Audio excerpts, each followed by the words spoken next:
Je vous avais annoncé que le texte de Voltaire s'inscrivait dans une polémique. Nous y revoilà.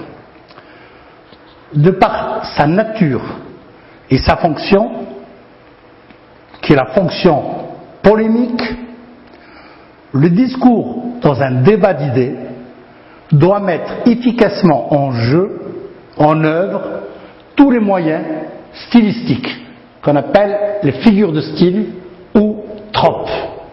On a déjà vu la comparaison, on a vu la métaphore, l'utilisation de l'image. Aujourd'hui, nous allons revenir sur la concession, le dilemme, l'ironie, la raillerie. Pourquoi tout cela? Cela va servir à l'expression pour convaincre, persuader ou réfuter ou réfuter.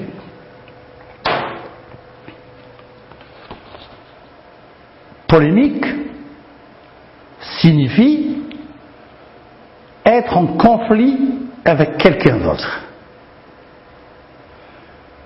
Et seule la plume ou la parole est l'arme suprême. Certains journalistes, certains écrivains sont considérés comme des polémistes redoutables. C'est-à-dire que lors d'une controverse, d'un litige ou d'un conflit, ils savent gagner la bataille de la plume ou de la parole. Parce qu'ils savent persuader, parce qu'ils savent convaincre, parce qu'ils savent réfuter. Alors pour cela, ils utilisent des figures de style qu'on appelle aussi tropes. Souvenez-vous de ce terme, vous aurez l'occasion de le voir de temps en temps dans les écrits ou plus tard à l'université. Trope signifie figure de style. Nous avons la concession. Alors, lorsque je m'inscris, ou j'utilise, quand je m'inscris dans un débat, je m'inscris dans une polémique, et que j'utilise la concession, je commence par accorder du crédit au raisonnement, avancé par la partie adverse, par l'autre. Oui, c'est bien ça, je suis d'accord. Voilà. J'accorde du crédit au raisonnement de la partie adverse, pour mieux défendre ensuite mes propres arguments. Alors, je vais utiliser à ce moment-là mais. Cependant, toutefois, je commence par dire, il est possible que, oui, je ne suis pas contre ce que vous avancez, mais je m'insurge contre l'idée que vous défendez. Je ne suis pas d'accord avec vous. Cependant, il y a une autre manière de voir. Il y a une autre manière de penser, cependant. Alors, on l'a déjà vu, la concession, dans les textes étudiés. Nous avons maintenant le dilemme. Regardez bien, dilemme s'écrit avec deux M. Une faute courante, c'est d'écrire et de prononcer dilemme-ne. Non, c'est dilemme avec deux M. Alors là, le dilemme, c'est quand on enferme la thèse avancée dans un choix impossible.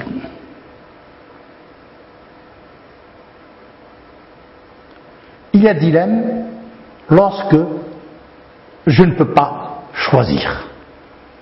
Lorsque, si je pousse mon raisonnement pour mettre la partie adverse devant un dilemme, il est coincé, il ne peut pas choisir, et j'aurai gagné la bataille du verbe.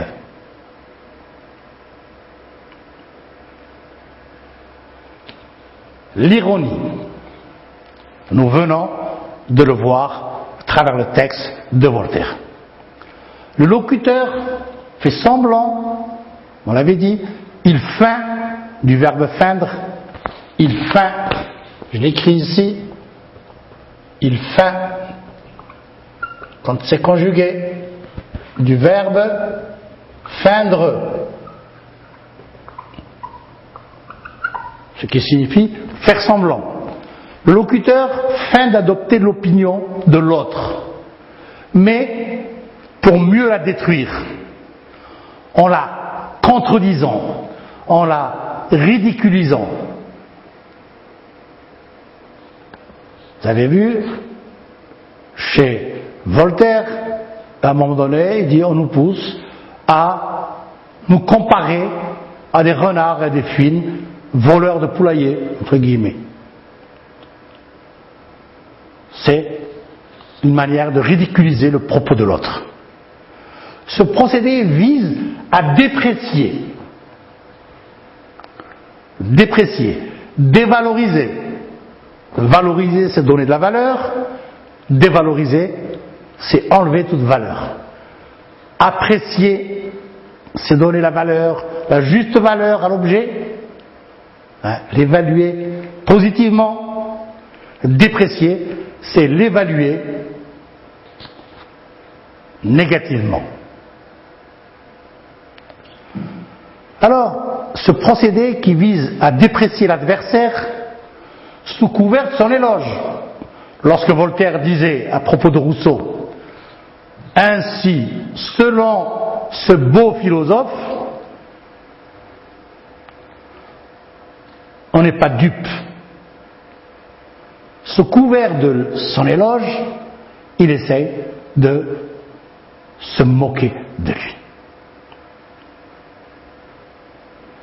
Alors, ça peut aller jusqu'à la raillerie, parce qu'il le traite de gueux, il le traite, si vous retrouvez vos textes, si vous avez le texte devant vous, est un gueux qui voudrait que tous les riches fussent volés par les pauvres, afin de mieux établir l'union fraternelle entre les hommes, comme si le vol pouvait établir une union fraternelle entre les voleurs et les volés. Ça, c'est de la raillerie. Il se moque ouvertement et sèchement de Rousseau.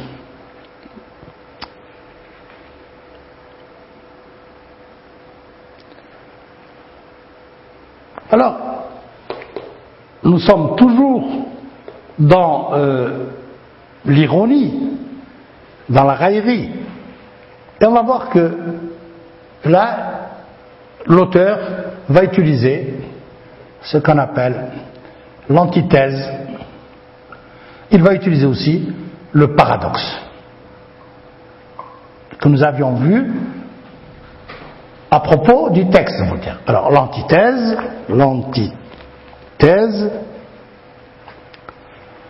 c'est lorsqu'on rapproche deux termes de sens opposés pour valoriser une thèse, dévaloriser une autre thèse, ou la discréditer. Dévaloriser, je l'écris ici, dévaloriser, discréditer, c'est ôter tout crédit, discréditer, c'est ôter tout crédit à la thèse soutenue. Alors, lorsque j'utilise l'antithèse ou le paradoxe, je vais utiliser le contraste.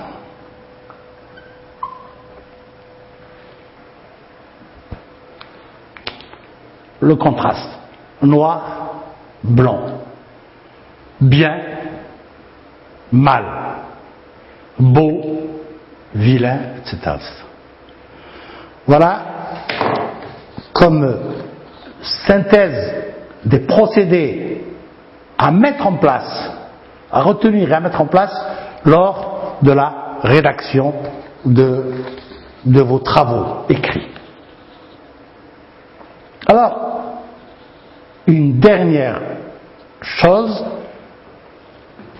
pour cette fois-ci, pour cette séance, c'est, je vous renvoie à la page 128 de votre livre, manuel de 3e année secondaire, où est présenté un tableau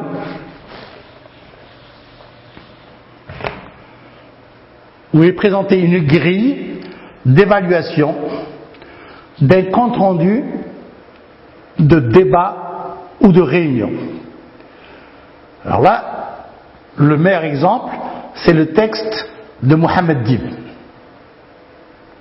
Hamid Sarraj réunit le Fallah et nous vivons une réunion.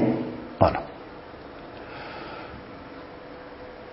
Avec ce tableau, cette grille, vous pouvez évaluer le compte-rendu que vous avez fait de ce texte.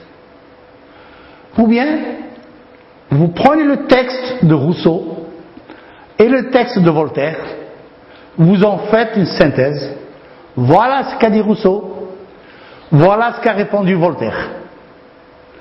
Pour savoir si votre compte-rendu est valable, c'est une grille qui vous permet de vous évaluer vous-même, grille d'auto-évaluation.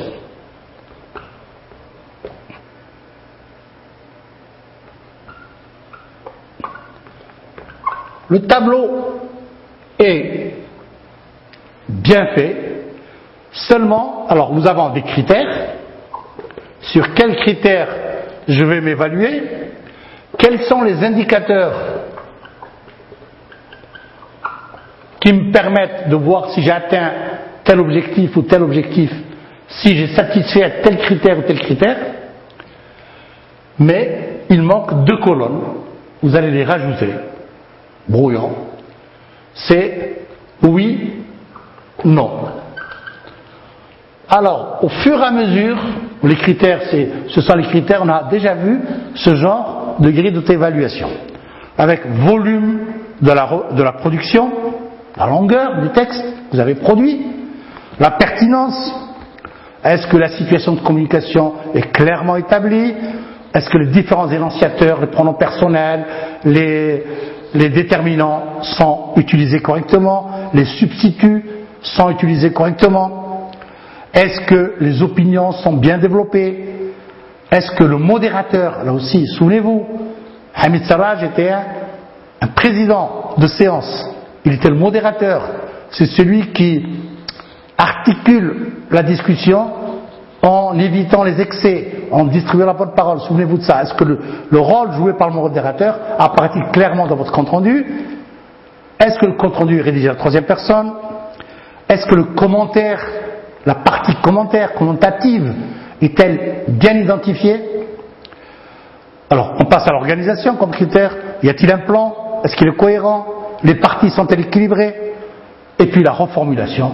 Est-ce que j'ai écrit avec mon propre style, d'une manière simple, sujet, verbe, complément, des phrases courtes, des phrases simples, des phrases claires et précises.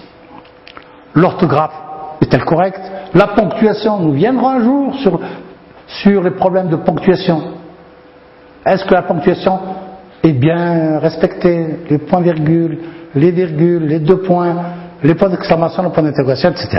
Alors, cette grille d'auto-évaluation, vous allez lui rajouter 2 colonnes avec oui et non, et chaque fois que vous avez une réponse, vous mettez, vous casez, vous faites une croix, vous cochez, première case ou deuxième case. Voilà pour cette fois-ci, à bientôt.